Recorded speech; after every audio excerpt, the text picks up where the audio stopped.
Hey, welcome back to the channel and welcome to part 2 of the making of The Lord of the Rings. Now, this is part 2. If you haven't seen part 1 yet, I'll link that above. Make sure you check that out and then come back and watch this. There's also going to be a part 3, which is where I'll discuss the legacy of The Lord of the Rings and essentially how they changed cinema forever. So please make sure to subscribe if you want to see that and so you don't miss out on other uploads. But without further ado, let's get into it.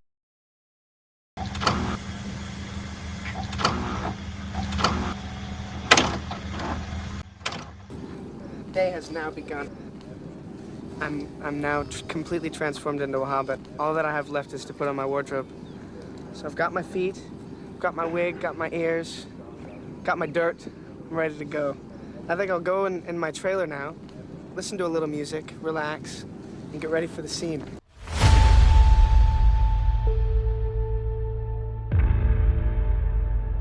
Tell me about this. We're doing a trilogy of films, so people have to realize this is the middle chapter. So would you do this again? The mental exhaustion kind of freaked me out a little bit. It did grind you down. Is this a career-changing role? You came in after replacing an actor who'd been Peter Jackson, fired Elijah Wood.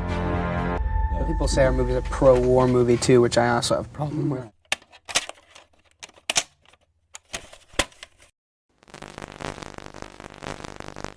In 1999, production on The Lord of the Rings was well underway. The cast was beginning to arrive in Wellington, and as mentioned in part 1, it was not Viggo Mortensen who arrived in New Zealand to play Aragorn. It was 27-year-old Irish actor Stuart Townsend. Filming was about to begin, and this is where the problems between Townsend and Jackson also began. It started with Townsend refusing to go to training with everyone else. This included boat, safety, and sword training. Townsend had this attitude about him where he felt like he didn't have to rehearse and he would just produce on the day. In the end, the Irish actor never shot a single frame as Aragorn. They had done a screen test earlier in production, but that's as far as it ever went for him. It was on day 2 of shooting. Whilst filming a close-up of the Hobbit hiding from a ring wraith beneath the roots of a tree, Jackson told Barry Osborne, "I don't think it's going to work with Stuart." And just like that, Townsend was gone. But another issue arose. Jackson was due to start shooting Aragorn's introduction at the Prancing Pony the following week. Filming went ahead as planned in the Prancing Pony, and Peter shot what he could without Aragorn. But of course, as you all know, the role was eventually offered to Viggo Mortensen. It was his son Henry who convinced him to accept the role, and within 48 hours of him accepting, he was on set as Aragorn. That was day 12 of production. But while all this was going on with Viggo, our 4 hobbits were waking up at 5:40 and beginning their 3-hour transformation into hobbits. It was a daily routine of applying ears, wigs, feet, and getting into costume. We have to be really honest and say that when the days that we don't have feet, we're really excited. Because A, that means we have a later call, and B, we don't have to stand up for an hour and a half. One of the aspects of the films that have been ingrained into history is the commitment of the cast and crew. But since we were just talking about the Hobbits, not all of them had actually heard of J.R.R. Tolkien's work before signing on to do The Lord of the Rings. So, what is it? She goes, Peter Jackson is doing the Lord of the Rings trilogy for New Line.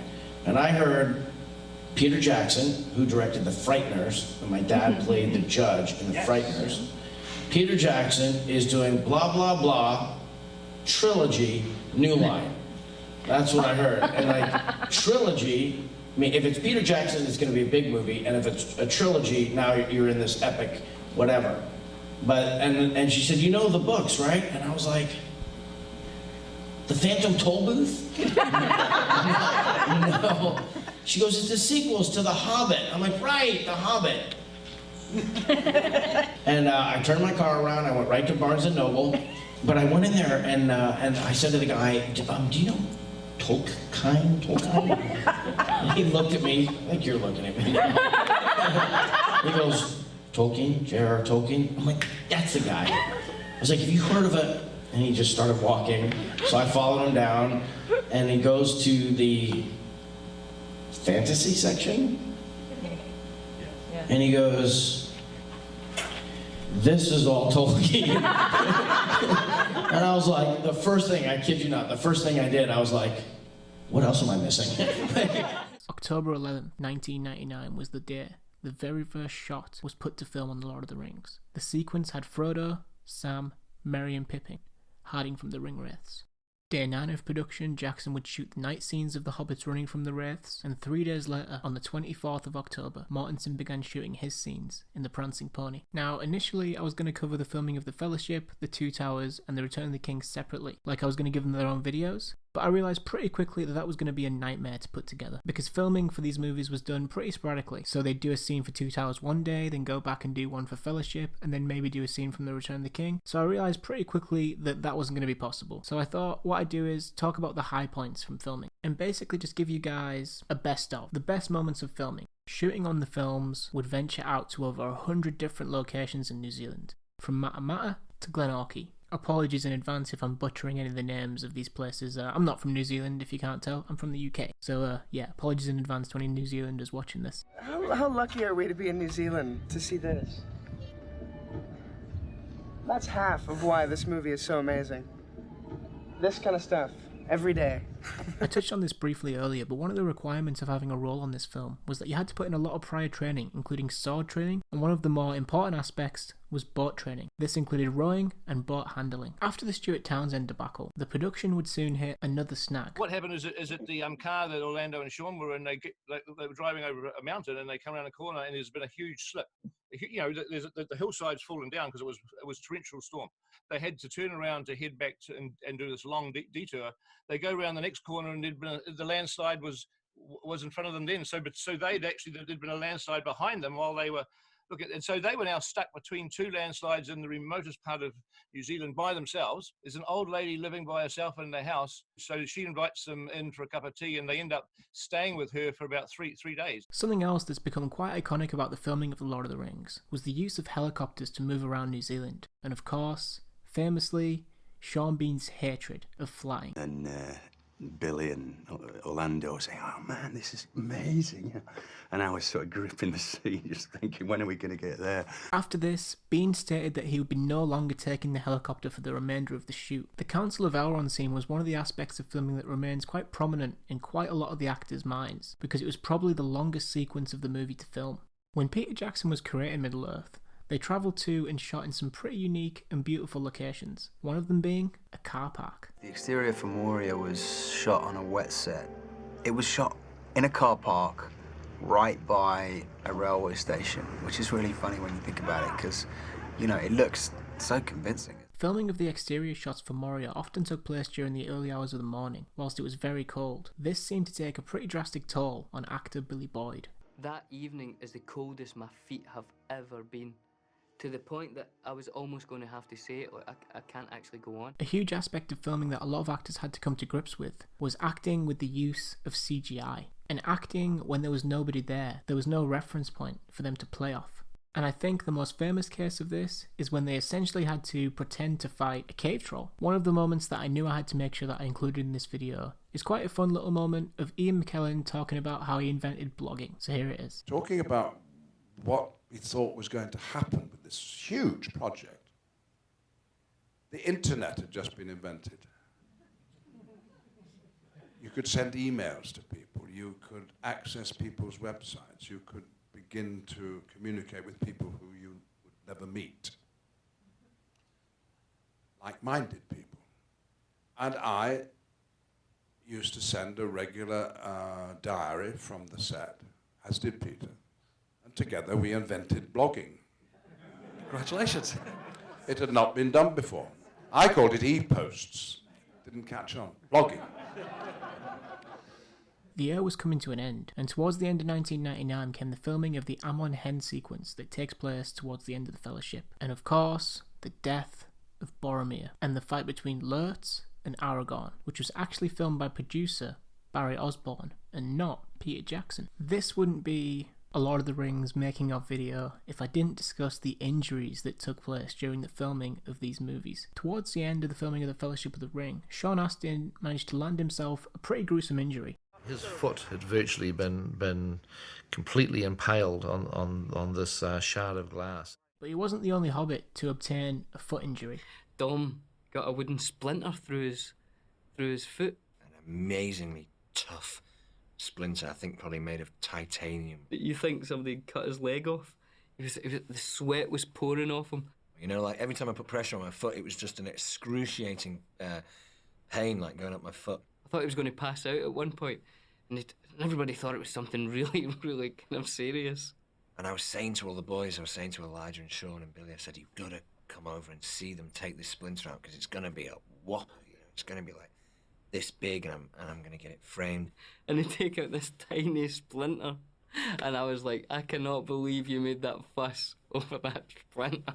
And that was the last time during filming that anybody else would obtain any kind of foot injury or anything that happened to their feet that I can think of that's worth talking about, to be honest with you guys. Did you know that Viggo Mortensen broke his toe during the filming of The Two Towers? And the moment that his toes break is actually seen in the film. Is this moment right here. Aside from iconic foot injuries, Orlando Bloom was the first person to pick up an injury during filming. I'd scored an injury. Do you know what I mean? I was the first one to score an injury. And I think there was a little bit of jealousy that like, the Hobbits didn't get the opportunity to fall off a horse and break a rib. Scale doubles were also not safe from picking up injuries during the making of these movies. My 3 runners were the walking wounded. I had Orlando Bloom with a cracked rib.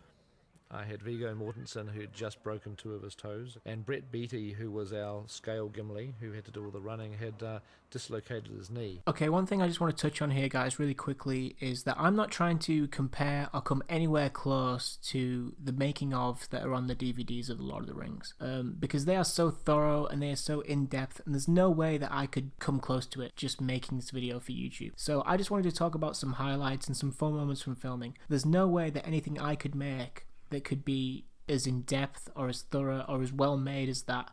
You have to remember, I'm just making this on a laptop. That was a multi-billion-pound studio making, you know, the greatest trilogy ever made, and they made a making of, and it turned out to be just as good as the films, in my opinion. So I'm just trying to give you a fan's perspective, something a little bit more light-hearted, and, you know, just some high points. So I actually encourage you guys to comment below your favourite moments from filming and your favourite bits of trivia from the movies, because we're just fans at the end of the day. So I'm not trying to recreate the appendices or anything like that. I'm just a fan making a video here. So thank you for watching, by the way. Thank you for even clicking on this video, but I just wanted to get that out of the way real quick, because the next point I want to go into is something that actually happened during the editing of The Return of the King. So I'm going to play a clip from the interview that took place during the press junket for The Two Towers, and it's basically they're just discussing whether or not The Two Towers is pro-war. And I'd actually like you guys to comment below, given the context of the time, you know, 9/11 and stuff had just happened, what's your opinion on this? You're obviously making a political statement with your t-shirt. I wouldn't normally, but it's sort of a reaction to, I've heard a lot of people say to me, and I've read in a lot of places about the first movie and increasingly about the second one. I've seen where people try to relate it to, you know, the current situation, specifically the United States, and their role in the world right now. Let me just make sure the comparison, only because you and I asked you about the t-shirt at the beginning, and you said you made it yourself. Yeah. You know, the idea... you object to the comparison of this film with respect to American involvement with Iraq or the Afghanistan war or the war against terrorism, to any comparison with the film, as because of your fierce opposition to American policy. The idea is, you know, that in that comparison is the United States is like the good guys in our movie against the bad guys in our movie, and I think the opposite is true, unfortunately. I mean, if somebody wants to compare our movie, which is just a movie... Yeah. People say our movie is a pro-war movie, too, which I also have a problem with.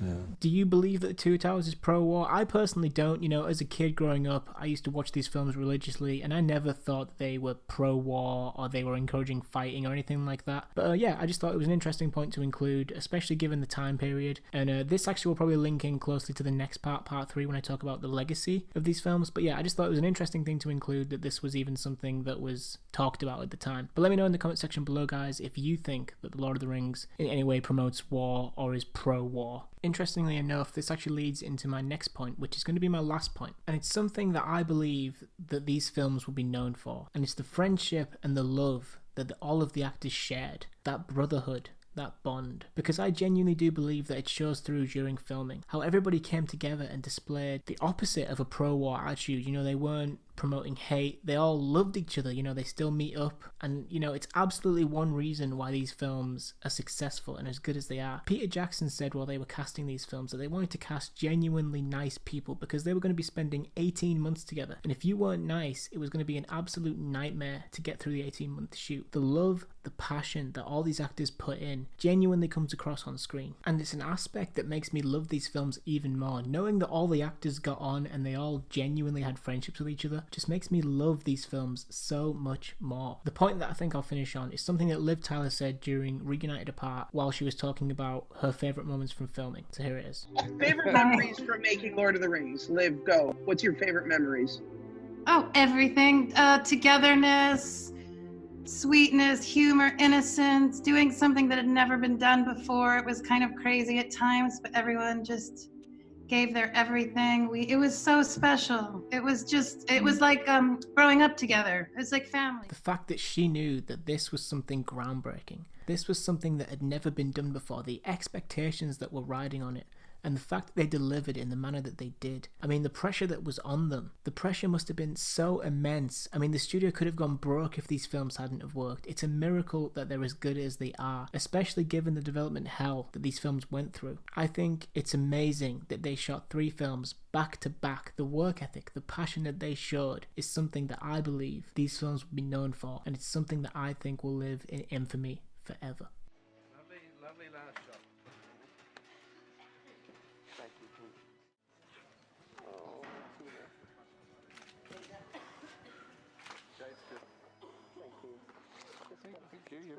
It's been so amazing, Peter. You've been so amazing. You've been great. Thank you very, very much. Everybody. Okay, so like I said earlier, the series is not over yet. Part 3 is coming very soon, where I'm going to talk about the legacy of Lord of the Rings and focus more on Peter Jackson and his legacy after these films. So if you'd like to see that and give your opinion on the legacy of Lord of the Rings, make sure to check back for that video so we can discuss in the comment section below. I'm also going to try and talk about the effect that Lord of the Rings had on cinema, because yeah, it's pretty big. So if you want to see that, make sure to subscribe. Don't forget to leave a comment below, guys, and talk to me about your favourite aspect from filming, and talk about your favourite piece of trivia from The Lord of the Rings, or just your favourite scene from The Lord of the Rings even. I genuinely do love talking about these films, and I could talk about them forever. So if you enjoyed this, please remember to leave a like. Feel free to follow me on Twitter, and I'll see you in the next one, guys. Peace.